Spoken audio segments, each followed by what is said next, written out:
Ladies and gentlemen, welcome inside the studio. Chad Rozema here for now, before heading upstairs to call the action. John Rallis, he's got some other stuff to do, trot related, of course. Start of the month as we wind down, Randy.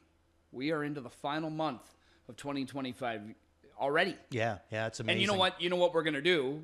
Very soon, we're going to be talking NA Cup because we do it all the time, and then we're going to go into it and we're going to say, geez, the NA Cup's here. It's already here. Yeah, no doubt about that, for sure. Yeah, we're going to be some serious ho, I think, this year, though. I think we're in for a bit of a rugged winter this year. Well, I mean, they've been saying that November and December, because it's supposed to be a bit milder, generally that's going to bring a little more precipitation, and we could see some more snow, but I'm fine with that. I mean, as you know, I'm a pretty festive guy. I love the holiday time. You can do it without snow. No, I like a white Christmas. It's all part of come on, that's what we had as a kid. You know what I mean? I just love it that way. Here's what I would deal with, okay? Snow the 24th of December and gone the 26th of December. How's that? Okay.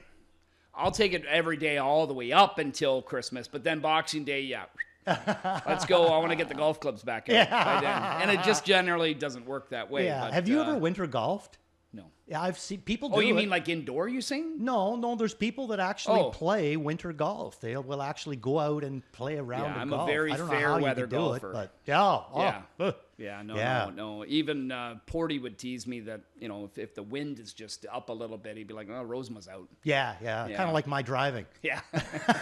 Yeah, that's right. The elements just need to shift a bit, and it's like, no, I'm pulling the plug. Plug. A little too much sun out there today. So as we get into Monday, I mean, I don't know what way you look at it. Some people say this kind of starts our week. For you and I, it's not. It's kind of our Friday, right? We're wrapping it up because of our new rotation of Friday, Saturday, Sunday, and Monday. So before we get kind of a couple of days off, before we do it all over again. So as we look back to yesterday, 10 races on the card. There was some chalk, but there were some prices in there, including a bit of a mild upsetter in our feature, the $40,000 open trot. Yeah. James McDonald had himself a big night last night. I'm not sure Hasty Bid would have won had Louis not taken a run at Christopher on the lead. I mean, we'll never know. It certainly didn't hurt his chances, but bottom line is Hasty Bid was fantastic. Hasty Bid is always going to win a lot of races there when he's going to sit on the pylons the entire time and then get out the last eighth of a mile, because he can absolutely fly if nothing's been really done with him.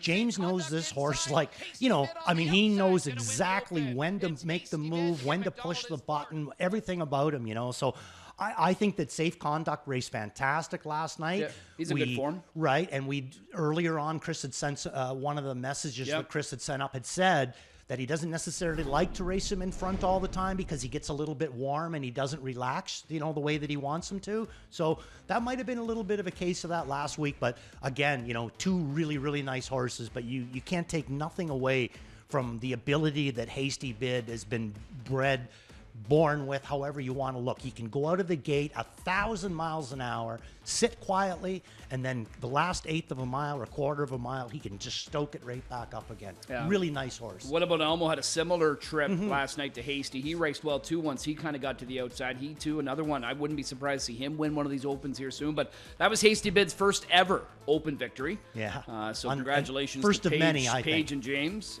in there. And you and I were kind of talking, and you said to me, you said, have you ever seen a horse so quietly make $800,000? You know what I mean? And they'll gladly take that. You know what I'm saying? He just quietly under the radar, gone out and just made huge money. Just a solid horse. Yeah, and a mark of 150. Yeah. If a person was to go out there and say, hey, name me some of the best trotters in North America, I'm not 100% sure if Hasty Bid's going to be on anybody's, right off the bat. But I honestly do think if he's on his game, that's what I mean. Yeah. If he's on his game, I swear he can go with anybody because of his style, the leave, sit, and then smack on the end of it. Who couldn't he beat that we see all the time? He could beat Logan Park. Yeah. You know what I mean? And that is, still, in my opinion, our best trotter. But he is a dangerous kind of a horse. Yeah. Really, really great job done by the McDonalds. Yeah, and I'm not sure what their plan is for the winter. I mean, is he going to get some downtime, or is he going to focus his campaign on the winter? Because as we know, the purses don't really change. You can make some pretty good money we kind of have that string of horses that'll race during those winter months, and then they'll get a bit of a rest and then focus on it again. But we'll see. Either way, he owes them nothing, and congrats to the connections on that. So, James had a nice night with 4 wins. Cinderella story. We had, what was it, the late pick 5 that paid big? Yeah. I think the late pick 5 was like... Yeah, I think, wasn't the Gentle on my mind, wasn't he in the back half of the card? I think he went off at 39 Was he on the back half? Or was he early? I can't remember. Come on, what are you doing up there? And I will say about Gentle on my mind, not that I could forecast or anything, but... And I'm sure you've noticed this too. One thing I always noticed over the years is that when you get into November and December, you start getting those horses that have a lot of starts that are winless, and they'll just pop up with a win. Because it's almost like, they don't win at a high rate, but they're going to get one. Yeah. Or they're going to get 2. You know what I mean? The miles slow down a little bit. Yeah, maybe that's it. The competition gets a little weaker. You know what I mean? And then all of a sudden, the ones that you were forgetting about, they come up with a big effort. And that was a big one last night. All right, let's get into our stats. It's a Monday, so we want to look back at the stats. Who's doing what? Who's been hot here lately on the circuit? I'm sure those 4 wins last night certainly helping James's case in there as far as the drivers go. But here's what's happened over the last week. James McDonald, so 13 wins from 45 starts. That's pretty darn good in there. J.R. Plant, not as many wins, but look at the percentage. 24%. And so JR won 2 last night. I think that puts him at, if my memory serves me correctly, 92 on the year. For here. Overall, everywhere? but I don't know that he's driven much outside of here. I think he's still, the odd time you see him at Flamborough and stuff. Okay, well, anyway, either way, it's been a while because his focus hasn't been driving over the last several years. But I mean, this is a guy that has won hundreds and hundreds of races in single seasons. But I'm sure for him, it'd be nice to get back to that 100-win plateau again. Yeah, I think every day that JR is able to walk through these gates and see the horses that he's down to drive, whether it be 4 horses or whether it be a full card of 10 horses, I think he's as happy as a clam. I really, truly do. I think he spent a lot of time on the small tracks, trying to get to this point. And now he's at this point, and I think that he is enjoying it.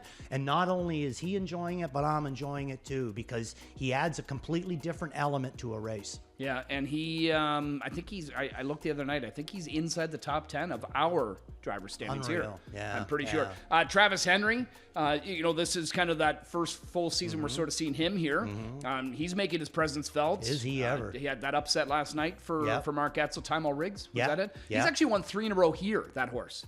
Right? He went to Flamborough for a start, but he had won 3 in a row here, but he was still, again, like you guys talked about, he was tough to forecast last night. Yeah. I can honestly say of all the drivers that came here, I wasn't really sure exactly how JR and Travis were going to do here, because they're both very aggressive drivers, but both of them, in my opinion, both of them have learned to sit longer than what they were when they first came here. And that is the biggest thing on a big track for anybody that wants to be a driver. You have to learn patience. That is the biggest thing. And it's hard sometimes, because you're thinking, well, I'm going to get fired if I don't get the horse out and give him a chance.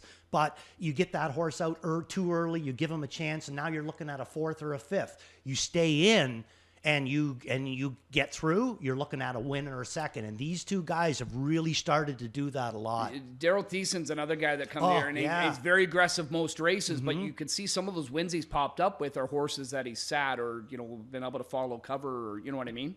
But he puts a lot of horses in play. The greatest driver I ever saw in my life was a fellow named Ron Waples Jr., and I would have give anything for him to sit me down in the garage and tell me, okay, this is what you do. But he wasn't that kind of guy.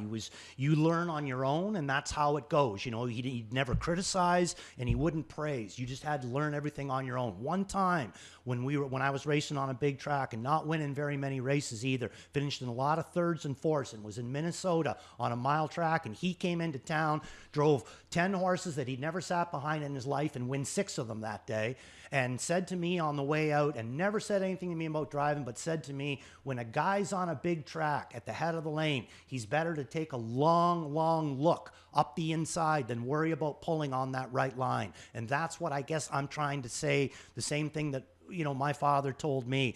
One of my biggest things in my career was a lot of people would say I'd come down through the middle of them a lot. I won a lot of races that way, and I did. But I was a big believer in that. And when I see these young drivers and, coming here and that to me is the biggest thing that you have to learn. Patience. It's you get halfway around that last turn here. It's not halfway around the last turn at Flamborough or Western Fair. You know what I mean? It's a long ways to go. Patience is the biggest thing, and I think that these two guys have really, really done a lot. And the name that you brought up too, Daryl Thiessen. Yeah.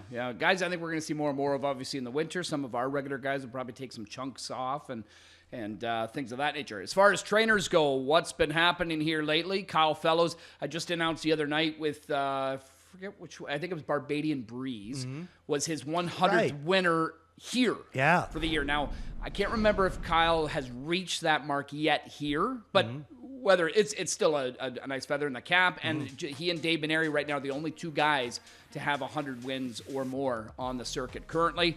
So yeah, Kyle, having himself another solid week. The Z-Man. What about the Z-Man in there with the 50% earnings there? I'm going to tell you something about the Z. Number one there, he is a really, really sharp horseman. Yeah. But he's got a couple of people working in his barn right now. And they weren't there, say like a month ago, but they are there now. And look at the way his barn is performing. Really, really good workers. Joey Squires and Bobby Joe Reinhold Harris. Yeah. Incredible workers. Yeah. So, we saw Rick out in the winner's circle the other night. Yeah, and Rick's happy. Like, he's happy out there. His horses are racing fantastic. Ricky's a horseman down and true. He's won the O'Brien for horsemanship a couple of times, hasn't he? And if he's only won it twice, he should have won it a lot more than that. He's a pretty good horseman, this guy. All right, so that's who's been hot here lately on the circuit. Tonight, to wrap up our 4-day stretch of racing action before we get a couple of days off and then do it all over again this coming Friday. We've got 10 races here tonight. As a whole, how's the card look from a betting standpoint? There's going to be a lot of chalk tonight, Chad, but there's also chalk that can be beat. So that's a good thing. Gotcha. Let them take their 3 to 5. I think that they're beatable. So you think there's going to be some heavily bet horses in some races, but you think in some of those you could try and play against them? I think you can play against them. All right, and I got a feeling you're doing that right off the bat here. And the feeling I mean is because I know it's fact, because we were talking off camera. Chick Chalk Rose, who I understandably get the support. Now, one thing that I saw, and I know John Rallis is a big fan. Huge. Is that, although, Team Burke and Weaver Burchemi, when they bought, this one from Marie-Claude Auger, and came here, obviously right off the bat, heavily bet, was able to win, and then wasn't able to see it through next time out, missed some time due to sickness. But it was almost a reprogramming to that last start. Yes. And to me, she looked like a different filly to me. Much better. Quieter. Yeah. And I mean, if she comes back with something like that, she's going to be tough. But you think, because she has proven that she's not unbeatable, here, despite getting bet a lot, you think there's some talent in the center of the gate? Yeah. Yes. Chick Chalk Rose, now this could be, goofy on my part, but I didn't even use her in here. And it's not that I don't appreciate what I'm seeing. I just not necessarily that big of a believer that the harvest was that deep and that tough. And now she's coming from the harvest into this, non-winners of 3 races, which I think is a lot tougher than the harvest. If you look at the harvest, a lot of the horses that went into the harvest were coming from non-winners of 2, and not even the expensive non-winners of 2. The non-winners of 2 are $30,000, so I think that the non-winners of 3 horses have a bit of an advantage. Roxy Hart is the way that I'm going to go. To me, this is a filly that although she wasn't Stormont Beautiful, boy, oh boy, she could be close to Stormont Beautiful. I think that she was our second best gold filly this year, 3-year-old gold filly, and I think that she's had to race, her bottom line, gold, where she finished the second. Then she goes into the super final, unfortunately makes a break on the end of it there, but drew the 10 hole anyway, so I'm not really sure exactly. Every step. Not gonna, what's she gonna get there? But then she goes right into that winners of 3 and not more than 5, and trust me, the winners of 3 and not more than 5 is a total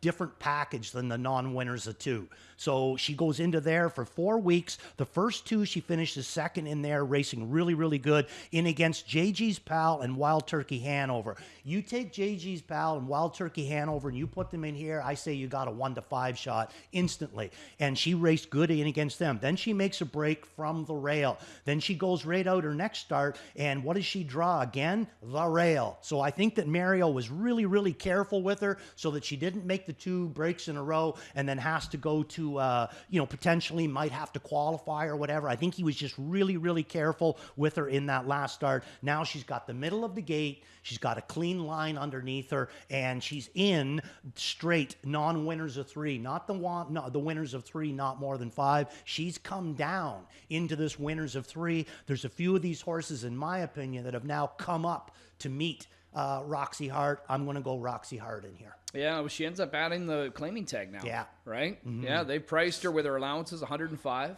Yeah, I'll tell you, it was tough for me, too, not to put PL Robert G up on top. The only thing that stopped me from him was the 9-hole. I'm just not 100% sure what they're going to do with him. But a 4-year-old racing against 3-year-old fillies, this is tantalizing from the outside. And another one that as long as he decides to keep that claiming tag, he can keep racing here. It's going to be a tough class. Right? Yeah, it is. And it gets tougher right now because you do get some like, let's say, a Roxy Hart, who now you're at the end of your 3-year-old season. Ben's... he'd probably like to still keep her if he can, but if somebody's willing to pay that, he'll say, well, that's fine. Yeah, and the other thing with Roxy Hart, I mean, do you not believe it too? She deserves way better mark than 54-3. Yeah, well, she showed that she can go better mark. I say she deserves a mark of 51 and change. All right. Okay, well, we're going to skip over number 2. We're going to go to race number 3 next. That's where we kick off the early pick 4. This is a straight-up filly and mare trot. It's a nominers of 2 or 30,000 lifetime. The 7 is scratched out of here. Was that a new one that you were going to be factoring in? Yeah, I had her in for second. Okay. Yeah, right. coming back to the Shannon Henry. I did have her in for second. I thought the lines were kind of interesting.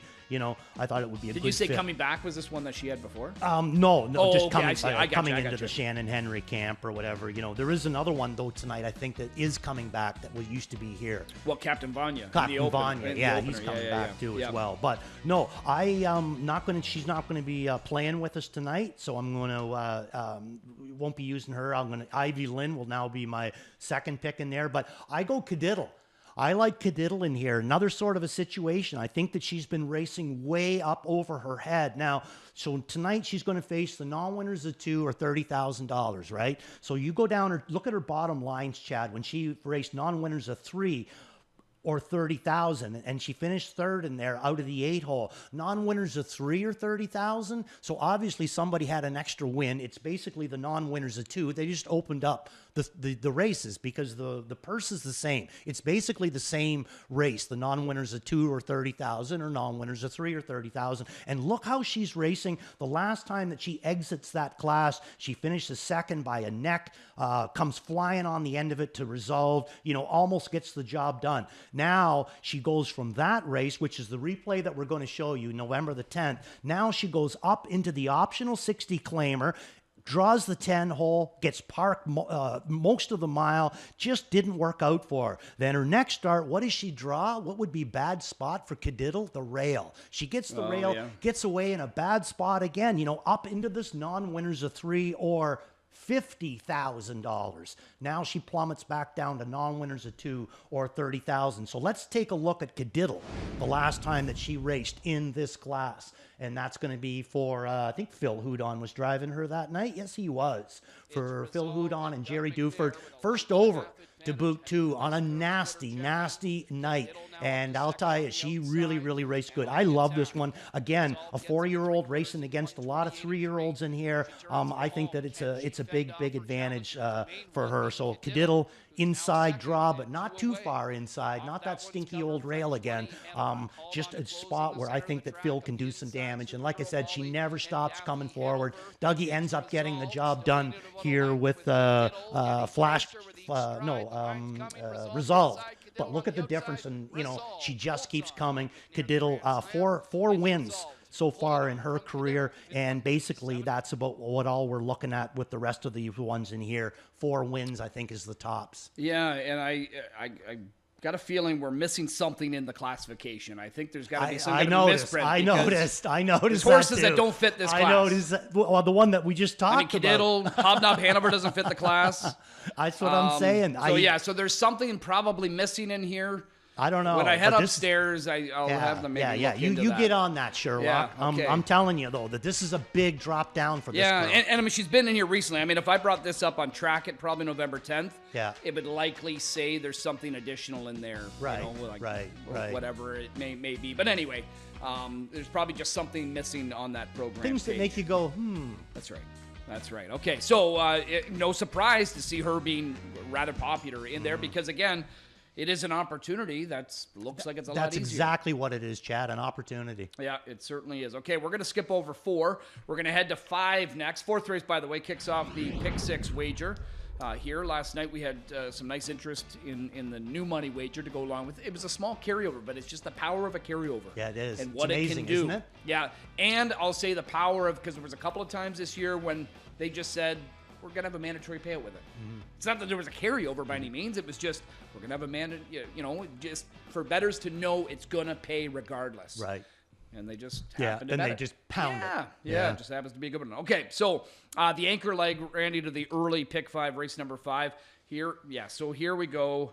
We've got fillies and mares, nominators of 2 or 30. So we've got the same class that we just looked at. Now, this one has an also eligible. Mm-hmm. Mares not averaging 2,660 per start in 2025. I got a feeling if we go back to that 3rd race and we started to do that, breaking it down, that's probably where you're seeing some of them. It has to be. There has to be happen to fit in there that way. So probably just missing that condition on the program page.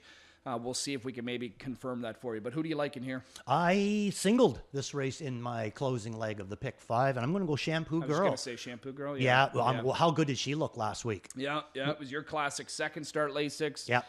Angle. And I mean, I just think from a confidence standpoint, she's going to be beaming right now, isn't she? Her and the driver. Yeah. I think Todd Ratchford's getting a real good, taste of just how he sent a couple that night for Rick, didn't he? Yeah. Down the road? Yeah. And I think he's got this one saw it through, but Right. The other one was Tricky Trish. Was it Tricky Trish? I think it was Tricky Trish, There was another one I remember him was aggressive with from an outside draw. Right. I think it was Tricky Trish, Okay. But anyway, this one, so let's take a look at Shampoo Girl. Now, this is going to be, as Chad said, second start Lasix, non-winners of 2 or 20,000. She is going to be non-winners of 2 or 30, but that's exactly what she was in the first start Lasix, and it was a good one. And I come back hard in this one. It was a nice one, too, almost a $5 or 5-to-1 winner in this one. Big thing is, too, is the way that she did it. That's why I'm showing you this. I don't usually like to show replays of horses that go down the road. You can read it in the program, but I do it when I see a certain body style, and this is the one. It's how she did it. She is so much the best of this field. Look at the body language on Todd. Look at the body language on her. And the big thing to notice, plugs in. At no point did he have to deploy those earplugs on her. They're in. She is so comfortable on the end of it there. I came right back to her in here. I think that she's a handy filly. I think they can race her different ways. And the way I look at it, too, I think that Todd realizes that this is the horse that Ricky has been bragging about for a few years. Ricky has always liked this horse. And since they put her on Lasix, she looks like a completely different horse, Yeah. No, I remember this one when she won right off the bat. Yeah. And he was talking about her very highly, right? He had a couple of those, and he's had some maybe ups and downs, but it looks like he's got her back on track. I think so. Yeah. I mean, really looking good out there. And just from a time perspective, I mean, 55 for a young trotter this time of year too. Here, it's pretty good. Yeah, absolutely. Yeah. And like you say, she did it with ease. Yes, exactly. The utmost ease, the utmost ease. Yeah, so John and Garnet are going to go next door to Crypto Hanover, but you and Ghislain are sticking with Shampoo Girl. That's a look at race number 5. So that's half of the card. The other half, we'll start another pick 5. Race number 6, we'll kick that off. We're going to go there next. Another trotting event here, 5 and under. Nominators of 2 or 20,000 lifetime. Field of 7 to compete in here. Gold Digger.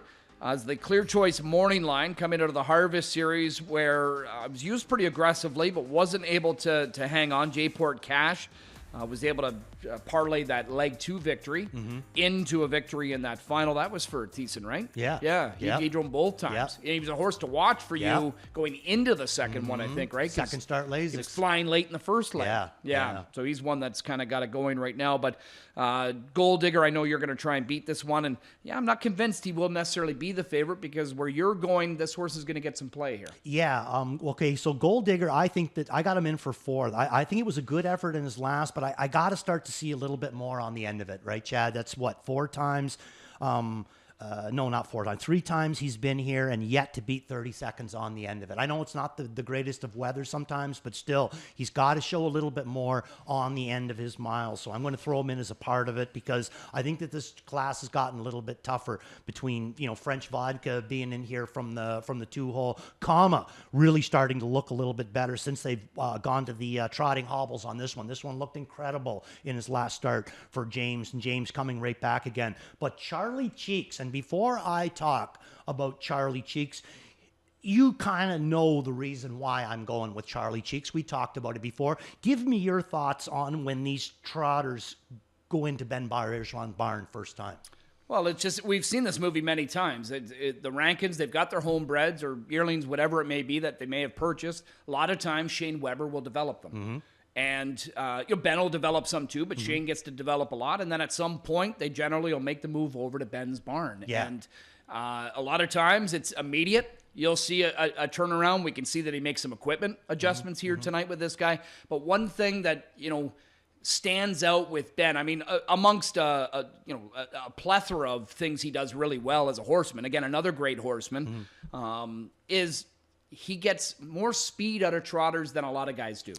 Yes. You know what I mean? 100%. You know, it's whatever he does with the way that he can finagle the shoeing and the way he sets a horse up, he just gets them to trot faster. Yeah, I agree with that. Yeah. I mean, at one time I would have said that probably Per Henriksen was our, kind of our go-to guy to fix a problem trotter. I used to call him Mr. Fix-It. Right, exactly. Yeah. But I'm not sure, since he's left, I'm not 100% sure if Benoit isn't the go-to guy. I think I've used that tagline for Ben, too, in the past. Yeah. I'm a huge fan of when he gets a trotter. So Charlie Cheeks, now, we're going to show you the replay on Charlie Cheeks, but we're going to show you November the 8th. And the reason why is because even though it's Shane Weber training him in going into Ben's barn tonight, we are going to get the same driver. So let's take a look at Louis Waugh driving Charlie Cheeks. And as Chad said, changes tonight, blind to a set of blinkers for this guy. And he's going to go from steel to aluminum behind. Like that steel to aluminum behind move that a lot of these guys make, you know what I mean? I still don't know if I can wrap my head around, why they do it. But to me, it's an expert trotting trainer that can do that, knows exactly which way to go. Do I go steel behind? Do I go aluminum? He's going to go aluminum. So there again, here is this guy. Louis going to get picked off by J-Port Cash. Oh, I think this was J-Port Cash. Yes, it was. Tricks up my sleeve, going to win. J-Port Cash, big moves. But this is not was in the opening leg of it. Yeah, not a bad move. And that was the Barracuda that he was rolling up alongside. And then you get a good reference there now, knowing what that other one with McKibben had done since. Right, exactly. So this was a good move, good race. Now Louis coming back, going into Benoit Bergeron's barn. Like Chad said, we've seen this movie many, many times. I am going to go Charlie Cheeks. And actually, I'm surprised that I'm the only one going Charlie Cheeks. Yeah, and we can see 6 is scattered through there, but I do want you to comment on the 2 French Vodka, because you've got them rated highly. John's got them on top. Is this not a situation where you look at the lines and you know some guys might say, well, how in the heck can they possibly put him up here? Was that not just Chris wanted to get him around cleanly last time? He had an outside draw. Not that another break would have sent him to the qualifiers, because we don't have that rule anymore off the qualifier if you make a break, but his last several pari-mutuel starts, he's been making breaks. He probably just wanted to try and get something consistent going with him again. I agree. I think that's exactly what it is. And I think that that's going to be his big focus tonight, too. Like, let's start building with this guy. You know what I mean?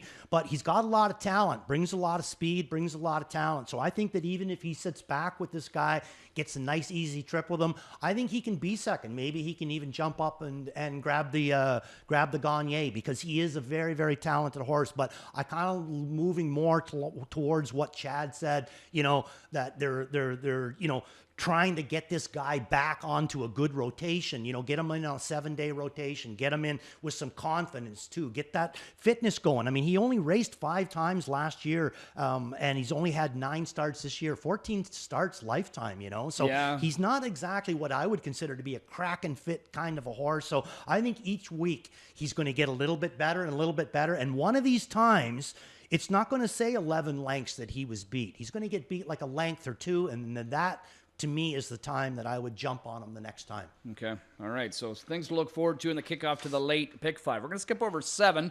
We're going to go to 8 next.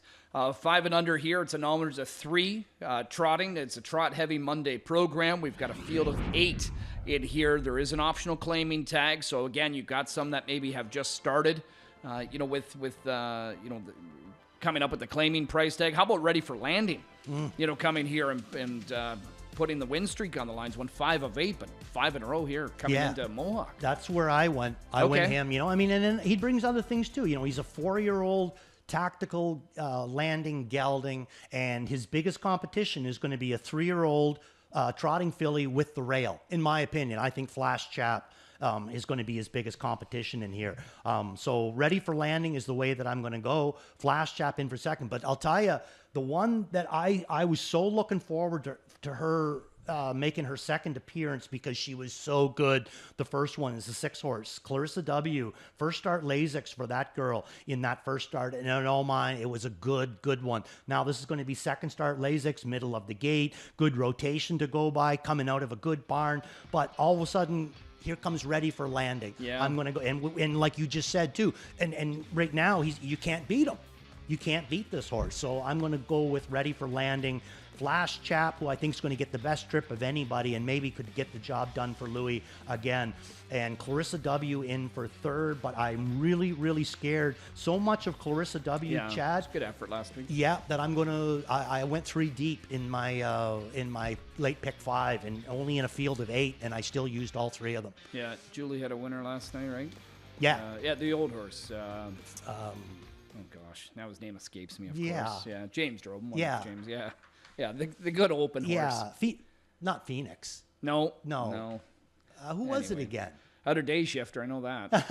Yeah, anyways. I can't believe I'm forgetting his name. But anyway, we're going to move on. We're going to go to race number 10 to close things out. Pemberton. There we go. There we go. We knew one of us would get it. Well, I knew which one it would be. Yeah, you were just, he's like, let Rosema suffer here. Yeah. 10th race to close. Is he sweating over there yet? Yeah, that's right. Yeah. 83,000 plus. And normally you're the forgetful one. 83,000 plus and the carryover for the high 5. That seems to be jumping up in chunks now, it appears. So good luck if you're going to play along in that wager. Field of 10 to wrap it up. 20,000 claimers. Dusty Lane Levi. I mean, you're going to get play anyway because you got a high percentage barn that's been able to find some success with a couple of horses here. Then you got James, which is also going to attract. And then, that line doesn't tell the whole story, but you're going to tell us the story of what happened last week. Yeah. A little bit of a hookup, a little bit of a conundrum going on with Dusty Lane Levi, who is going to be my top pick in this race. So let's go with Dusty Lane Levi. And you're going to see James sitting in the 3-hole with this guy right now. And I think the horse that's ahead of him is Belmont Blazer. I'm pretty sure that's who it is, but don't quote me on it, but I'm pretty sure that's what it is. Now, at this point, when they start to come down, look at the body language on James, but Belmont Blazer's going to get tired. He's going to start to drift, and he's going to drift a little bit more and a little bit, and now, boom, it's a wheel hook. And look at the body language on James before the wheel hook. Look at the body language on James now. They can't unhook. James's horse is pushing the Belmont Blazer completely forward, and Belmont Blazer is a very tired animal at that point, and he's going slow. James' horse is going fast. You can't unhook that way. The only way that you can unhook is at that point, Belmont Blazer has to go forward. James has to go backwards. But James had so much horse, he couldn't back him off. Yeah. So to me, this was a horse that got his wheel hooked. That was live. Very, very live. And I'm going to come back to him. He's my all-in. And I remember James and Travis actually stopped at the wire. It's the only way. to try and and I think they used their body weight. One of them had to do it to kind of jolt out. I remember Bob McClure, it might have even been last year, had hooked up with someone on the last turn, and as the race is going, he's trying to grab the wheel, and I'm thinking, Bob, man, geez, that's got to be a little scary. I remember that too. Yeah. I can honestly say I've never done it, and it's not because it bothered me to do it. It was simply because I didn't have the strength to do that. Like when you do that, you're picking up their bike and that driver with one hand. Now, that being said, I did see a guy do this a couple of times coming down the lane, be hooked absolutely.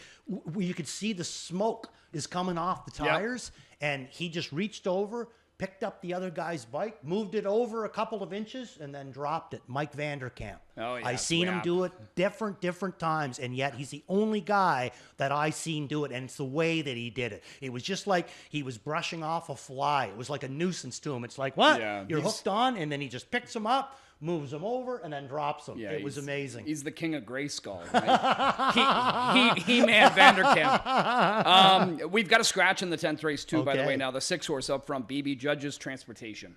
So a transportation scratch of the 6 puts us down to a field of 9.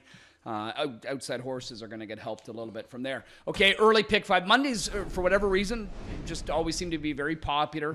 I'd expect to see a really good pool. We know it's going to be good anyway because it's guaranteed at 75. And there goes Randy Waples. You're Mr. Slim always. Yeah, you know? a little skimpy there. Yep. So we're going to start out in race number 5. And a lot of this is going to come down to how it's going to set up. So Roxy Hart is going to be a single. Race number 2 gave me a lot of fits. Up Joey's Credit is going to be my top pick, but I elected to keep it simple enough that I could use that whole field. Race number 3, Cadiddle, is going to be my single. Race number 4, I'm going to go Gucci Sealster and Woodmere Betcha. Very kind to me last week. She's going to be my top pick, but Gucci Sealster is cracking good right now. And the race number 5, Shampoo Girl, another single. All right, so that's a look at Randy's early pick 5 ticket here. Sorry, Jason, are we showing more tickets? Oh, plays of the night. That's where we're going. Yeah, my mistake there. Plays of the night for Mr. Waples. You've got your 4-pack here, and Roxy Hart right now 6-1, starting to get a little bit of support, but should still offer, I would think, something near there, given Chick Chalk Rose in here. Yeah, I think Chick Chalk Rose is obviously going to go off as the favorite. I'm just, so worth a look. Roxy Hart in race number 1. I think you're going to get some kind of a price on her. And then it's going to be all the way to race number 6, and that's going to be Waples Watch for Charlie Cheeks, first time Benoit Bergeron, and then come along, beat the favorite in race number 9, and that is going to be Wicked Express. Right now, Smiles for Miles is owning this class, but I think Wicked Express has the start under his belt, ready to go. And then in race number 10, Dusty Lane Levi is my all-in, Chad. All-in, looking to rebound after hooking up last week. So that's Randy's plays. Rallis, Barnsdale, and Paquette with their thoughts here as well. Chick Chalk Rose, Cadiddle, and Manoa. Good luck to everybody playing along. Good to see you, buddy. Yeah, Have fun down here tonight. Good luck. Absolutely. With your picks. Good luck, everybody else playing along here tonight. If you're joining us on track, or if you are tuning in via simulcast. Happy holidays, everybody. Our first of 10 coming your way in just a few minutes.